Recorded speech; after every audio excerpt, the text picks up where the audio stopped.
श्रीमद् भागवत महापुराण की द्वितीय खंड की 10वें स्कंद की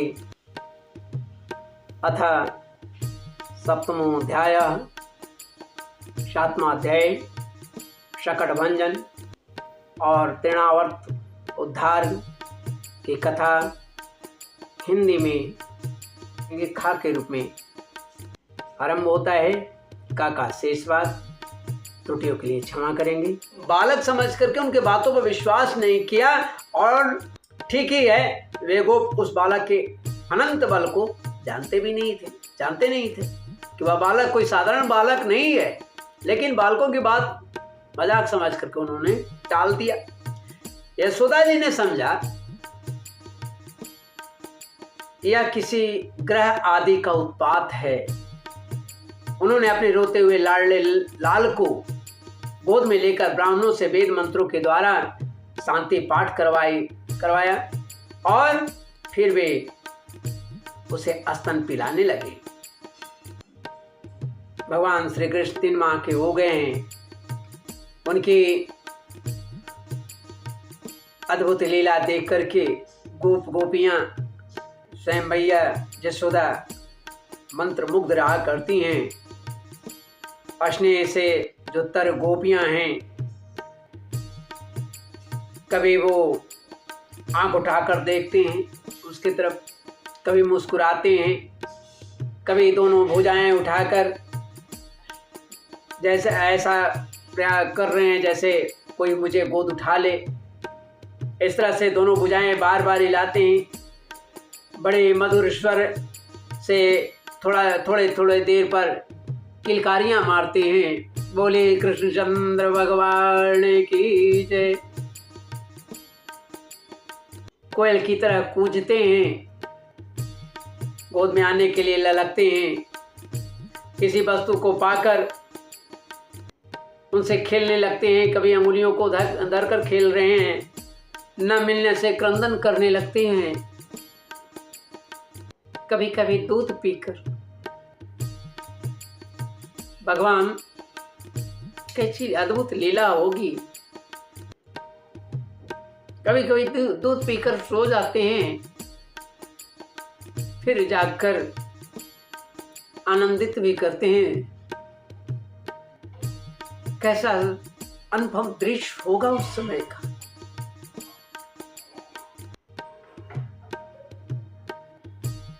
धन्य हो। तो मैया जो है उस छकड़े वाली कांड के बाद शांति पाठ कराई और कान्हा को दूध पिलाने लगी। बलवान गोपों ने छकड़े को फिर सीधा कर दिया। उस पर पहले की तरह सारी सामग्री भी रख दी गई। ब्राह्मणों ने हवन किया और दही अक्षत कोष तथा जल के द्वारा भगवान और उस छकड़े की पूजा की। जो किसी के गुणों में दोष नहीं निकालते, झूठ नहीं बोलते, दंभ, ईर्षा और हिंसा नहीं करते तथा ईमान से रहित हैं, उन सत्यशील ब्राह्मणों का आशीर्वाद कभी विफल नहीं जाता, कभी उनकी श्राप विफल नहीं जाता। वैसे ही अक्षरशः पड़ जाता है, मिल जाता है।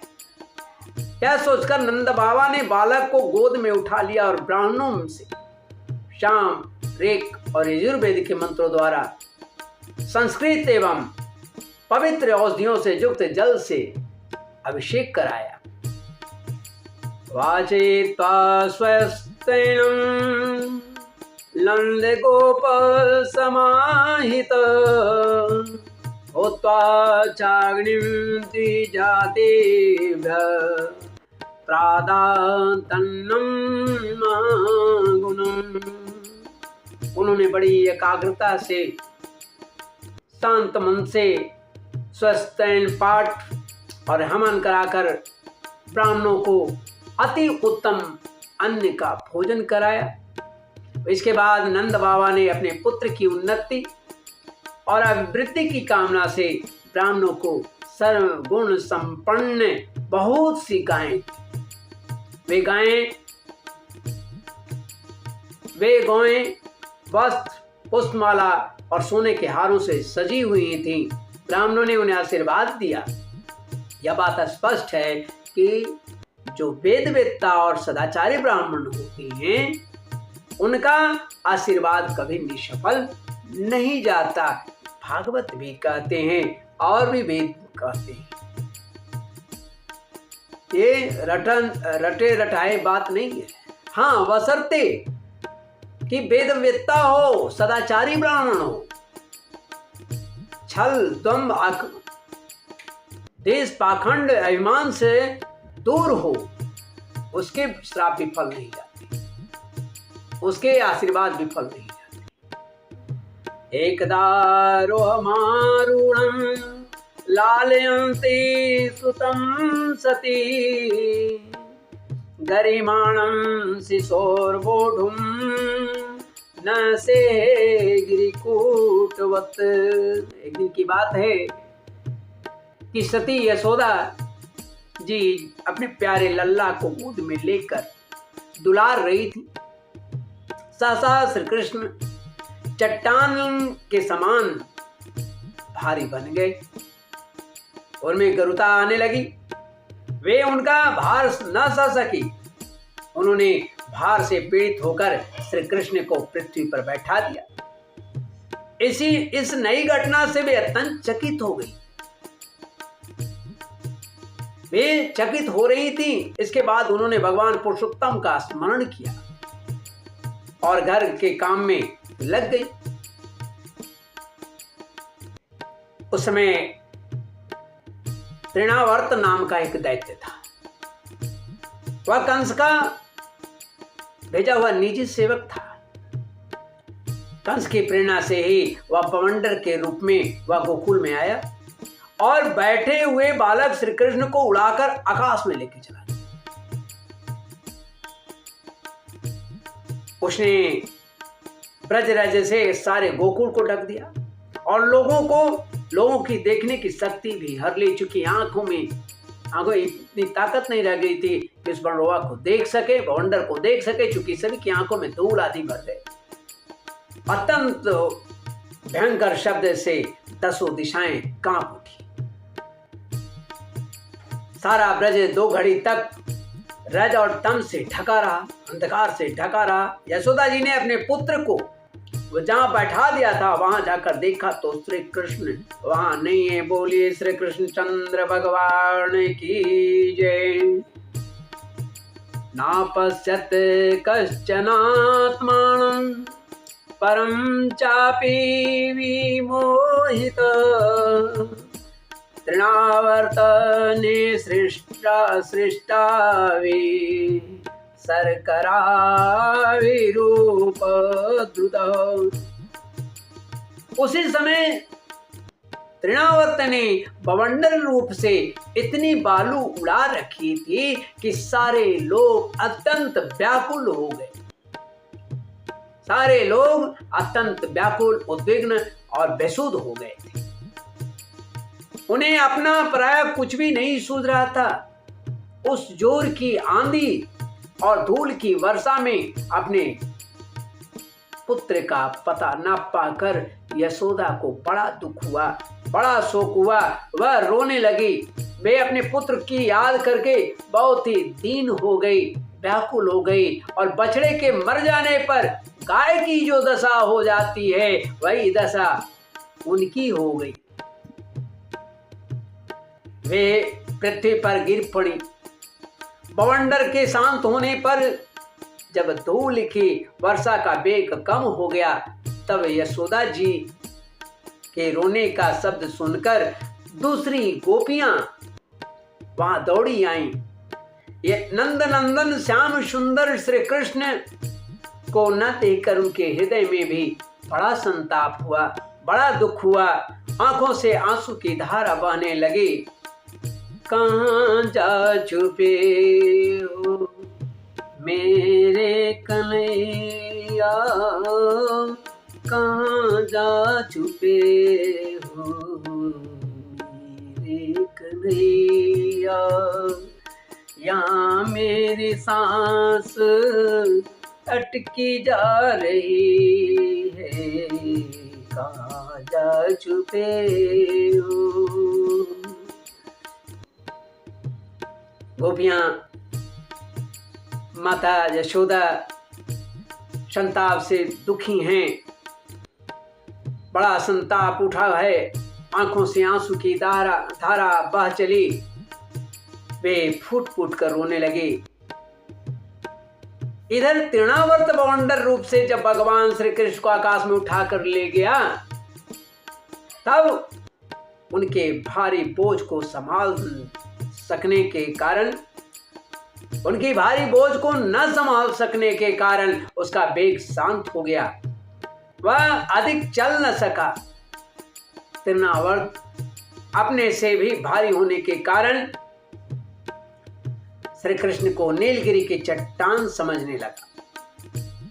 उन्होंने उसका गला ऐसा पकड़ा कि वह उस अद्भुत शिशु को अपने से अलग नहीं कर सका।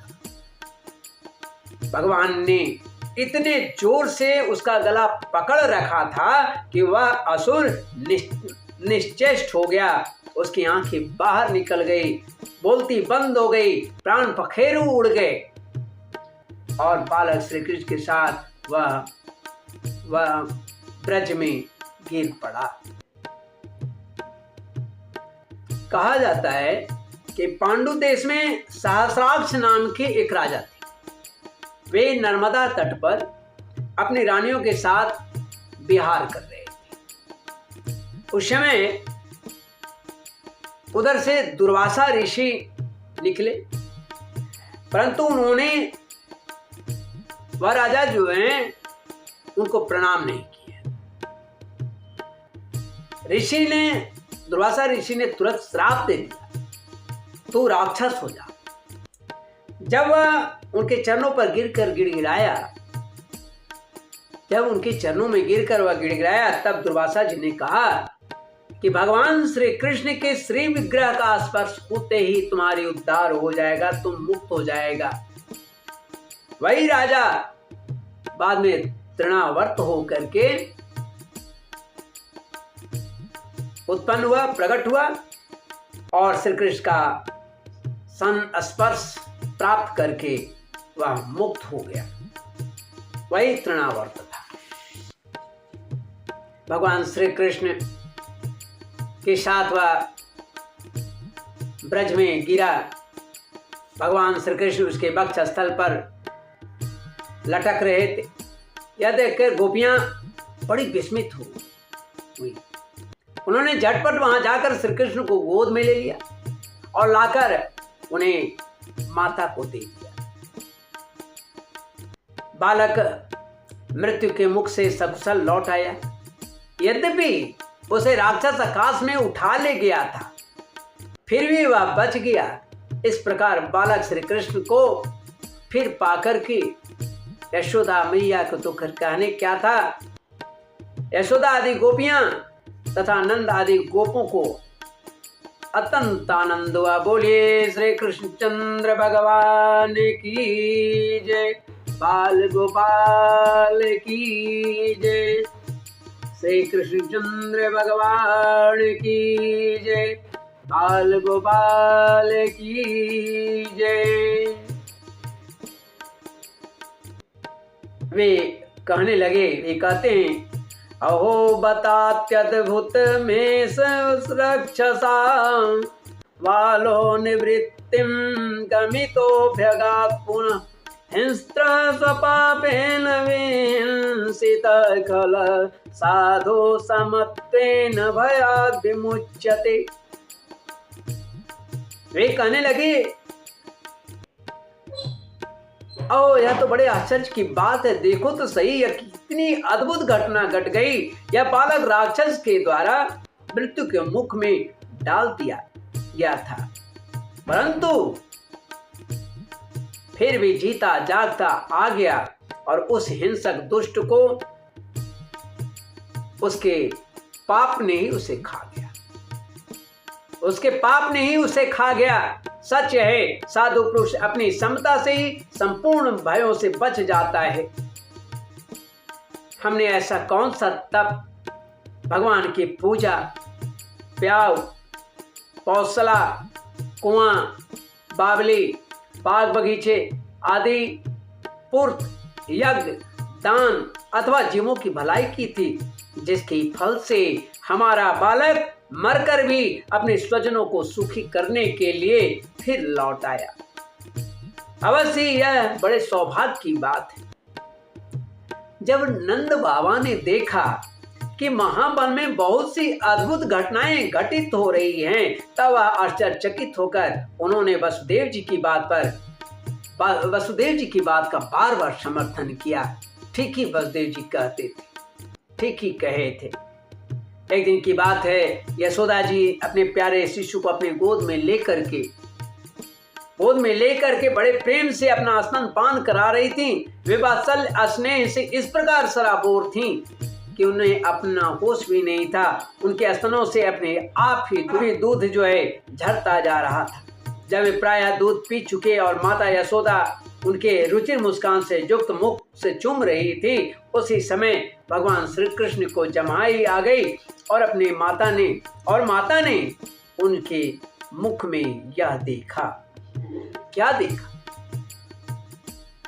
स्नेहमयी जननी और स्नेह के सदा भूखे भगवान हैं, ये सब कोई जानता है। उन्हें दूध पीने से तृप्ति नहीं होती थी। मां के मन में शंका हुई,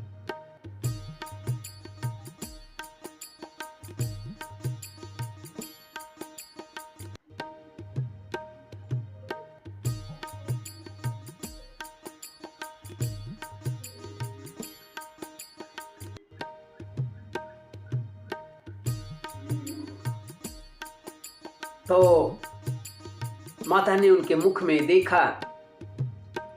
क्या? उसमें आकाश, अंतरिक्ष, ज्योतिर्मंडल, दिशाएं, सूर्य, चंद्रमा, अग्नि, वायु, समुद्र, पर्वत, नदियां, वन और समस्त चराचर प्राणियों को उसमें देखा, उनके मुख में। परीक्षित अपने पुत्र के मुंह में इस प्रकार सहसा सारा जगत को देखकर मृग शावक नयनी यशोदा जी का शरीर कांप गया। वह भयभीत हो गई। उन्होंने अपनी बड़ी बड़ी आंखें बंद कर लीं। वे अत्यंत आश्चर्यचकित हो गई। यहां पर मुख में यशोदा जी ने जब देखा, दूध पीने में उन्हें तृप्ति नहीं हो रही होती थी। माँ को लगता था कि अगर ज्यादा पिला देंगे तो अपच हो जाएगा, इसलिए वे रोकना चाहती थी। लेकिन इसका कारण क्या था? प्रेम सर्वदा अनिष्ट की आकांक्षा बना देता है। अधिक प्रेम अनिष्ट की शंका बना देता है। तो अधिक प्रीति मन भा संदेहा। श्री कृष्ण अपने मुख में विश्व रूप को इसलिए दिखाया कि हे मैया, मैं केवल तुम्हारा दूध नहीं पीता हूं, बल्कि तेरी दूध पीने के फलस्वरूप सारी सृष्टि की शिशुएं, सारी सृष्टि तुम्हारे दूध को पान करता है मैया। इसीलिए मुझे तृप्ति नहीं होती। जब तक मैं सबको संतुष्ट न कर दूं, तब तक मैं तृप्त कैसे हो जाऊंगा। बोलिए श्रीमन नारायण भगवान की जय। यशोदा मैया आंखें बंद कर ली हैं विराट रूप देखने के बाद। तो आंखें तो बंद कर ली, परंतु वात्सल्य प्रेम रस भावित हृदय होने से उन्हें यह बात फिर विश्वास नहीं हुआ। उन्होंने विचार किया कि यह विश्व का बखेड़ा लाला के मुंह में कहां से आ सकता है। हो ना हो या मेरी ये छलिया आंख जो है इसी ने कोई गड़बड़ी किया है। यही मान करके उन्होंने अपना नेत्र बंद कर लिया। इस प्रकार श्रीमद् भागवत महापुराण की द्वितीय खंड के 10वें स्कंद के अथ 7वां अध्याय 7वां अध्याय सकट भंजन और तृणावर्त उद्धार की कथा यहाँ हिंदी में खाक के रूप में समाप्त होता है। त्रुटियों के लिए क्षमा करेंगे। गोविंद जय जय गोपाल जय जय राधा रमण हरि गोविंद जय जय गोविंद जय जय गोपाल जय जय राधा रमण हरि गोविंद जय जय कृष्ण की जय जय राधा की जय जय राधा रमण हरि गोविंद जय जय कृष्ण की जय जय राधा की जय जय राधा रमण हरि गोविंद जय जय श्रीमन नारायण नारायण नारायण गोविंद नारायण नारायण नारायण माधव नारायण नारायण नारायण श्रीमन नारायण नारायण नारायण श्रीमन नारायण नारायण नारायण